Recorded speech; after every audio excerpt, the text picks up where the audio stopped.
You're listening to Dennis Cunningham, who is a lifelong lawyer and activist.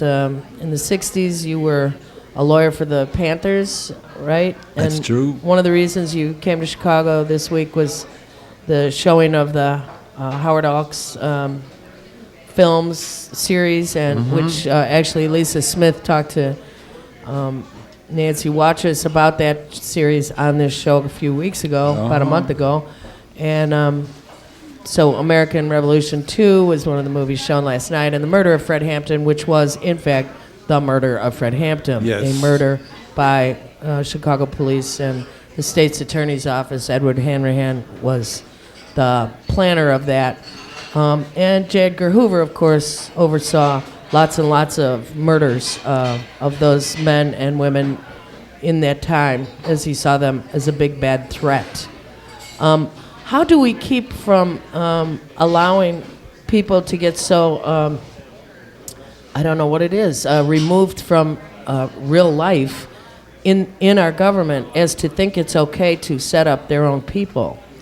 It's you can't fathom it. It is unfathomable. A guy has written a book that's just come out about the murder of John F. Kennedy. I saw that. Which is a profound work that he's published here, with deep, rich detail about the whole story. And he called the book JFK and the Unspeakable. Why he died, why it matters. That's the name of the book, by a man named Douglas. And everyone should read it. Right. And certainly everyone over 50 should read it, because it's the story of what happened in their life in America, and how everything was changed, just the way it was changed at 9/11. Right. The unspeakable is a word, a name, he says, was coined by Thomas Merton for the dark power that exists at the heart of the empire in this question. I just got the chills, big time. You just can't quite put your finger on, but exists and acts in its interest when it feels it necessary. And you can't exactly say who's in it, who's out, who's making what decisions, who's calling shots, but these things happen, And how crazy making is it to deal with this subject matter? I'm crazy as hell. I mean, after a lifetime of this, you just get used to it. This is what you deal with.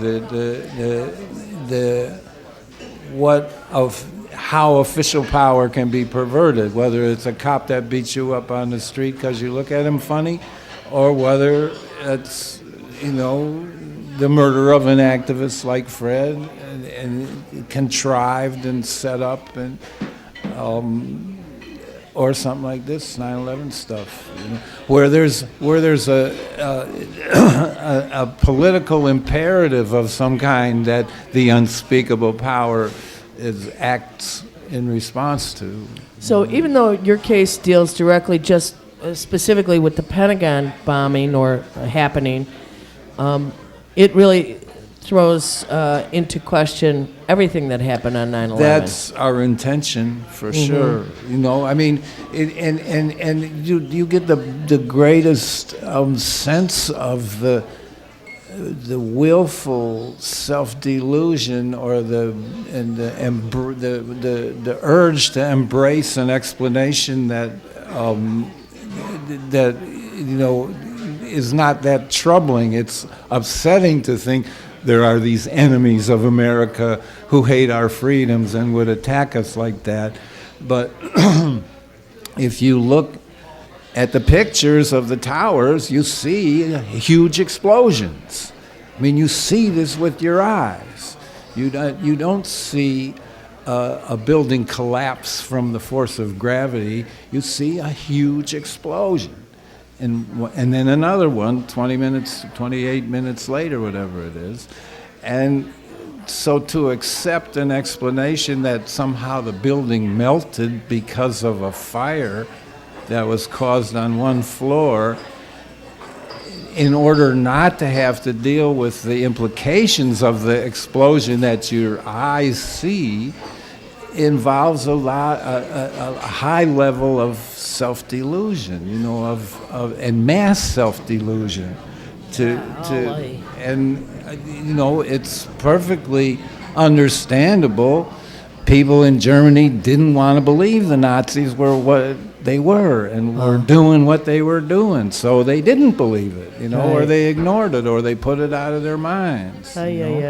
What happened in our country at the time after 9/11, the Patriot Act, the invasion of Afghanistan, the ramming that stuff through the Congress to invade Iraq, all that weapons of mass destruction nonsense. Not to mention the semi-collapse of our economic system with the Wall Street, the airlines, and everything that was sent to, you know, we're in a handbasket thereafter. Yes.